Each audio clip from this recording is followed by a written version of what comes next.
এটা কি বিরিয়ানির মশলা, অবশ্যই আপনারা ঠিকই ধরতে পারছেন। এখন রান্না হবে বিরিয়ানি। বিরিয়ানি কেন? সবাই তো জানেন এখন ডিসেম্বর মাস, তার মানে পিকনিক আর পিকনিক। শীতকাল তো একচর পিকনিক চলে, একচর পিকনিক। তাই এখন বাচ্চা কাচ্চারা সবাই তালফাল শুরু করে দিয়েছে, সবাই পিকনিক করবে।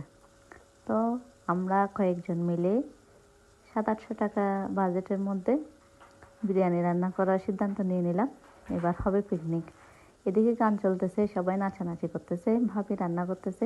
প্রথমে মুরগির মাংসগুলো ভালো করে কষিয়ে নিবে। দেখতে তো পেলেন কী কী দিল, লবণ টবণ সব কিছু দিয়ে দিল। তারপর আমি একটু নাড়ে দিলাম। তারপর একবার বড় ডেকের মধ্যে আলু ভেজে নেব, পেঁয়াজ বেরেস্তা করে নেব। তারপর পেঁয়াজ ভেজে তারপর চাল ভেজে নিল। তারপরে দিয়ে দিবে মুরগির মাংস আর আলুগুলা। ভালো করে এবার নাড়াচাড়া করে নেবে। হয়ে যাবে আমাদের গরম গরম বিরিয়ানি। দেখতে তো পেলেন, আফটার লোকটা সেই হবে, সেই বিরিয়ানিগুলো আসলেই অনেক টেস্ট হয়েছিল।